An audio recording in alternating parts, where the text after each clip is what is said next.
SS 1914 में Sweden में Hudson Bay company के लिए बनाया गया एक स्टील से भरा हुआ कार्गो स्टीमर था, जो बुनियादी तौर पर कनाडा के आर्कटिक इलाकों में तिजारत के लिए इस्तेमाल होता था। इसकी पैमाइश 1322 मजमूई टन थी, जिसकी लंबाई 230 फुट और एक शहतीर 36 फुट था।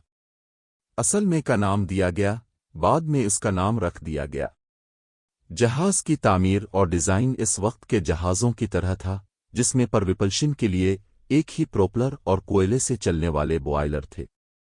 अपनी खिदमत जिंदगी के दौरान बुनियादी तौर पर आर्कटिक साहिल के साथ मुख्तलिफ तिजारती पोस्टों के दरमियान खाल, पैलेट और दीगर सामान पहुंचाता था। इसकी मजबूत तामीर ने इसे आर्कटिक के बर्फ से भरे पानियों में निस्बतन आसानी के साथ तशरीफ ले जाने की इजाज़त दी, हालांकि उसे अब भी मुतअद्दिद चैलेंजेस और ख़तरात का सामना है। 1931 में बुहेरा बीफोर्ट के ठंडे पानियों से गुजरते हुए बाचमो अलास्का के बैरों के करीब बर्फ में फंस गया। जहाज को आज़ाद करने की कोशिशों के बावजूद ये बिलाखिर मजबूती से फंस गया और उसे इसके अमले ने छोड़ दिया, जिन्हें गुजरते हुए जहाज ने बचा लिया। काबिल जिक्र बात यह है कि कई दिनों बाद अपने तौर पर बर्फ से आज़ाद होने में कामयाब हो गया, आर्कटिक के साहिल के साथ साथ अपना सफ़र जारी रखा। अगले कई सालों तक एक भूत जहाज बन गया, जो आर्कटिक के पानियों में बेमकसद बहता रहा। तर्क किए जाने के बावजूद बर्तन नुमायां तौर पर बरकरार रहा, इसकी स्टील की तामीर और आर्कटिक माहौल के मुंजमद दर्जा हरारत की वजह से। इसे बरसों के दौरान मुतअद्दिद बार देखा गया, जिसने एक प्रेत के जहाज के तौर पर शोहरत हासिल की, जो अपनी मर्जी से नमूदार हुआ और गायब हो गया। बाचमों को बचाने की मुतअद्दिद कोशिशों के बावजूद, बशमूल इसे हिफाजत की तरफ ले जाने की कोशिशों के बावजूद, हर बार कश्ती पकड़ने से बच गए।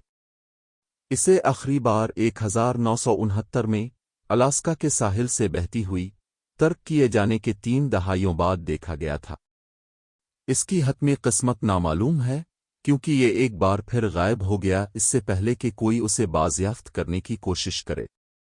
की कहानी ने समुद्री शायकीन और मुहिम जूइयों के तख़य्युल को यकसा तौर पर अपनी गिरफ्त में ले लिया है, जिसने इसे अब तक के सबसे मशहूर भूत जहाज़ों में से एक के तौर पर समुद्री लोक दास्तानों में जगह दी है। आर्कटिक के सख्त माहौल में कई दहाइयों तक जिंदा रहने की उसकी सलाहियत बज़ाहिर हर मोड़ पर मुश्किलात का मुकाबला करते हुए इसे लचक और बर्दाश्त की अलामत बना दिया।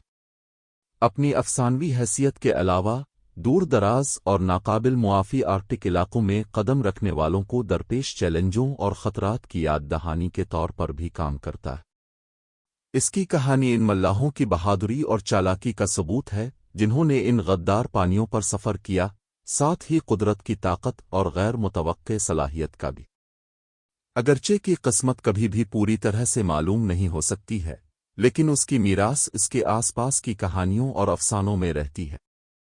समंदर के सबसे ज्यादा पायदार राजों में से एक के तौर पर इसकी कहानी सुनने वाले तमाम लोगों को मुतवज्जे और मुतासिर